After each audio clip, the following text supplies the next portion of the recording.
这是样片日记第一次解锁非洲地区，眼前这个国家叫做马达加斯加。印度洋的丰沛水汽和中高周低的地形，让这里有着极致的景观多样性。这种地理和气候的奇妙耦合，也让这里的绝大多数生物是地球上独一份的存在，让它有着世界第8大洲的称号。那在这里拍摄样片的体验，绝对称得上是享受。浓烈又多元的画面色彩，对于我们这次监看设备要求也会非常高。我们公司也新购入了一台116寸的超大显示设备，型号我们暂时保密。那除了尺寸够大，它还有着超高色域、亮度还有色准。而这次我们派出的是公司的2个活宝编导大成还有飞龙带队拍摄。那老规矩，这次样片依旧免费，你可以随意使用。话不多说，由他们来和你一起开启这场非洲岛国的色彩之旅。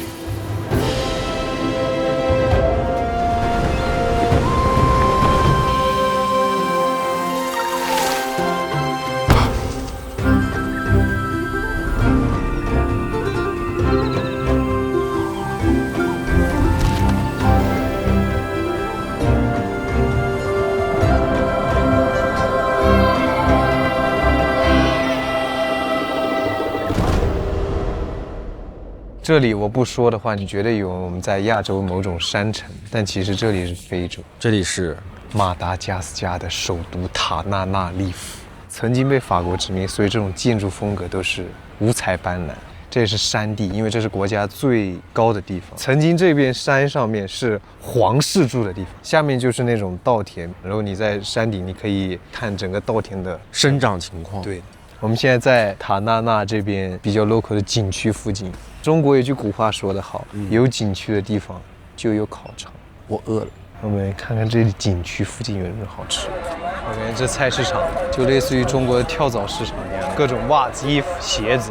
是的，我给你买点好东西。什么东西？刚刚我在网上看到别人吃的马达加斯加才有的东西，但是在给你找的路上在烹饪了，你等着吧，绝对好东西。所以这就是你托人买的东西？对的，这是麦芽糖吧？不一定哦。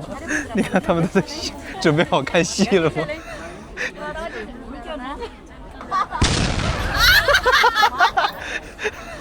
说词儿啊！我感觉它没有味道，但是它进入你嘴的一瞬间就会变成一种粘土的菌状，粘在你的牙上，所以它就是土。做时装的土，就是盖房子的桩。为什么会有人喜欢吃这个呢？是孕妇后边想要的东西，补充一些身体需要的东西。都说菜市场里藏着一个城市最真实的模样。那在逛了塔纳菜市场之后，我们也加深了对这片土地的理解。那虽然这个菜场里尽是叫不上名的香料和食材，但当你来到餐桌上时，你会发现他们的饮食结构其实和我们很类似。他们同样把米饭作为自己的主食，水稻是这个国家最主要的农作物。那老话常说民以食为天，这里曾经因为被殖民而被迫种植香草和咖啡，粮食作物的生存空间受到了很大的挤压，让这个国家陷入了不少饥荒。但20年前，中国的团队曾来到这里，为这片土地研发了新的杂交水稻，让很大一部分土地拥有了更高的产量。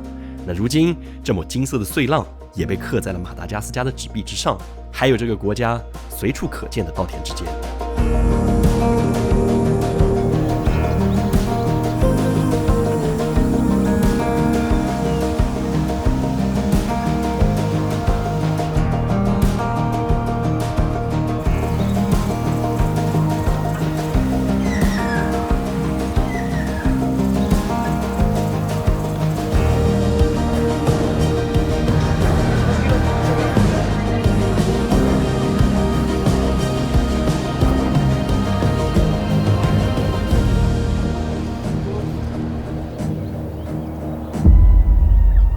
非洲的足球文化还是非常流行的，最好最近也快世界杯了嘛，你们可以看到这个马达加斯加村庄里面的小孩们都在踢足球。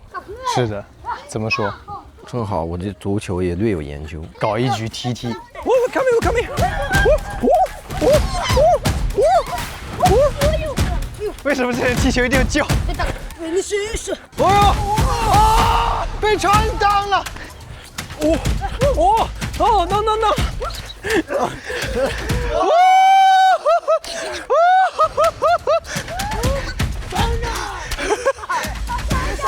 Tired. You know, I'm old, so why I'm tired? You are young, So why you are good？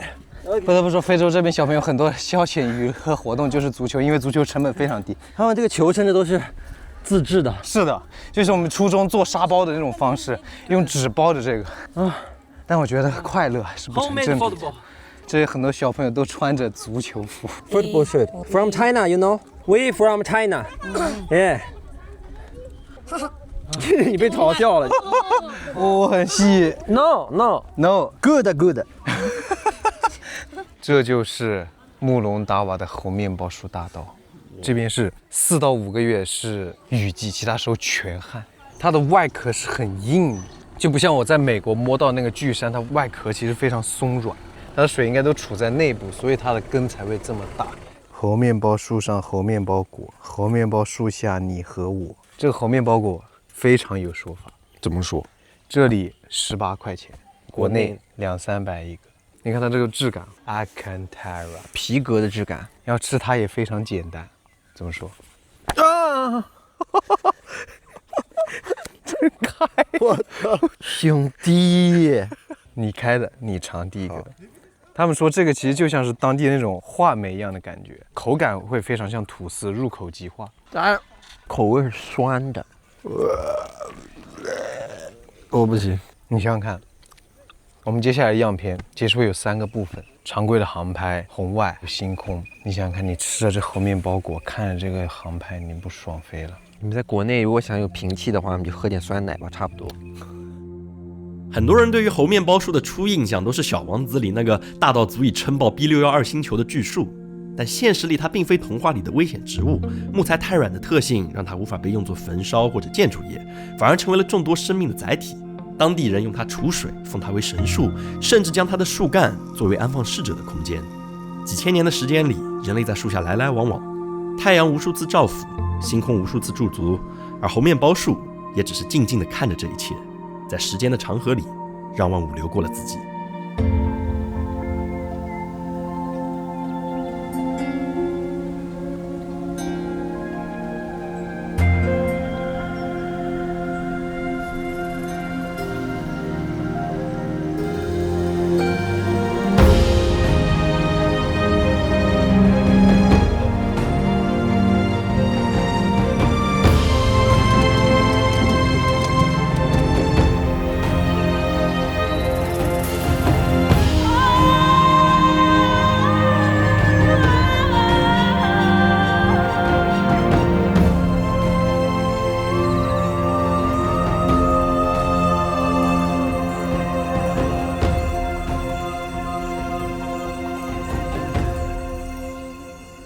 讲真，马达加斯加的色彩真的给了我们十足的震撼。那为了传递这份震撼，我们拍摄的样片同样也在内部点映和调色环节使用了这台电视。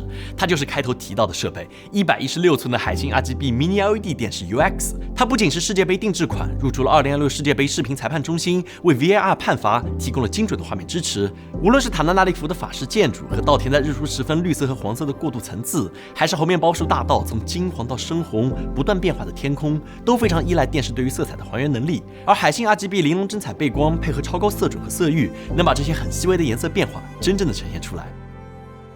哦，哇，一点云都没有。这还真是。而我们现在要去坐这个船，去到当地的一个渔村，去看访一个叫做 Vezo 的民族 ，VEZO， 在水上生活的人。他们这边没有什么工业化的，都是农业、渔业为主的第一产业。据说他们捕鱼全都是手动的。手动捕鱼。对的。Hello。欢迎我们来到这个穆隆大瓦的渔村北丹利亚。他们是每天凌晨出海打鱼啊，然后这个时间回来，把今天早上收获的东西啊整理一下，然后拿到市区卖掉啊。然后呢，看看这个妇女啊，她脸上的是一个防晒。怎么说？我也有点晒。我们的防晒，来吧。来，这个是一个树皮，豌豆树。哦哟，你别说，这东西抹在脸上还挺舒服的。因为马达加斯加很热，这东西抹在脸上凉凉的。哦，我上那个短视频那个特效了，我感觉你像那种健美比赛的时候往自己身上抹那个古铜色的油。我要健身了，你展示一下你的健美动作。怎么了，志平老师？这么红温的，嘴巴都在这。听着这要崩溃了。我就说我不想出镜了。你自己说你是哪儿人吧？陕西。白天在那个兵马俑上白班，晚上出来上夜。兵马俑，火俑吗？接下来我们来带着这一身妆造融入当地。哦，这律动有节奏的，一起吗？哦，Let's go，Let's go。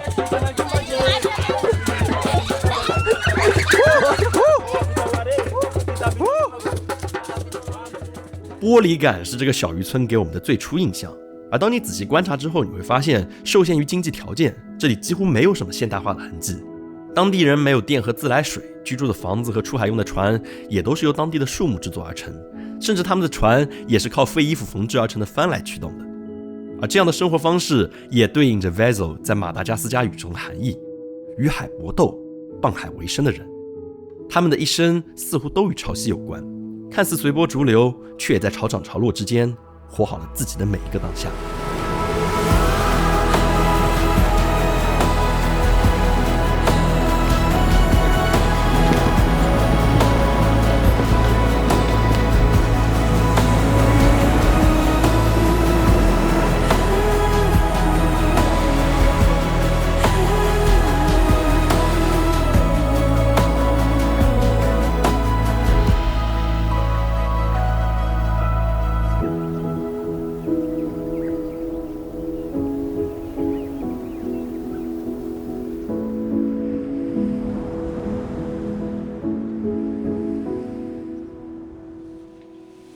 所以我们今天在的地区是昂达西贝国家公园。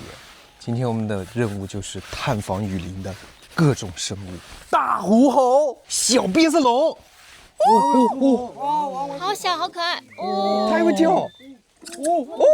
拿一下，母的、公的宝宝。哦，刚刚我们说环尾狐猴，然后我们后面那位本地向导他也说了环尾狐猴，马达加斯加。马达加斯加的王路。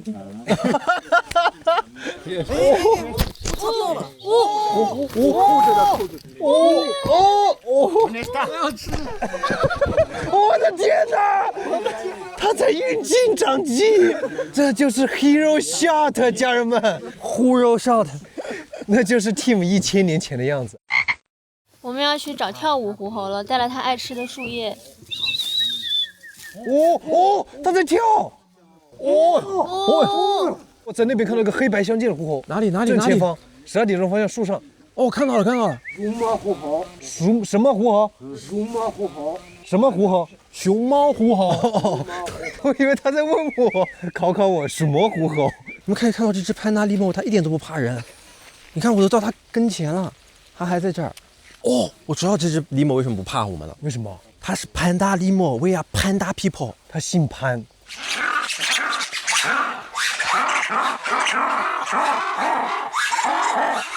刚才呢，我们向导放了一个老鹰的叫声，老鹰他们会警告。互相警报。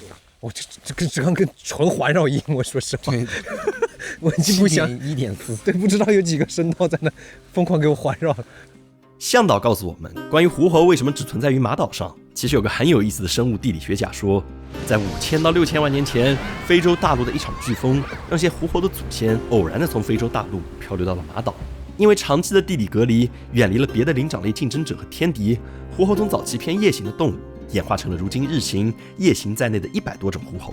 而另一个马岛常见的动物变色龙，可能也是这个原因来到了马达加斯加。但这片土地曾经拥有的生命其实远不止这些，这里一度生活着重达半吨、高达3米的象鸟，也有体型接近猩猩的大狐猴。那直到2000多年前人类踏足这座岛屿之后，伴随着森林被砍伐，还有栖息地的消失，很多物种就此灭绝，那些本应精彩的生命故事也就提前画上了句号。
这就是我们这期样片日记的全部内容，希望你能够喜欢。那当然也非常感谢海星 RGB Mini LED 电视 UX 对本期节目的大力支持。这次的马岛景观很可惜，我和我们调色师青青都没有亲眼目睹，但根据飞龙和大成的描述，马达加斯加的色彩真的很特别。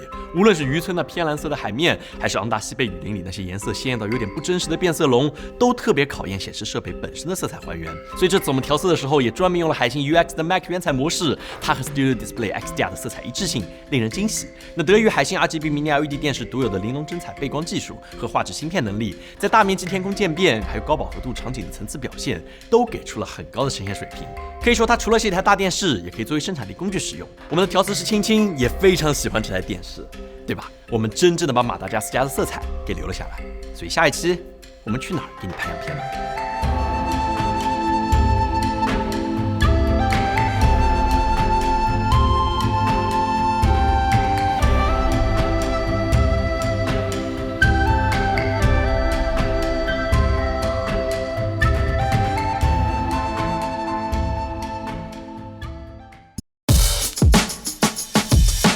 巨凉、巨帅、巨防晒。如果有海外的朋友想购买我们的产品，我们现在支持全球发货，欢迎来看看。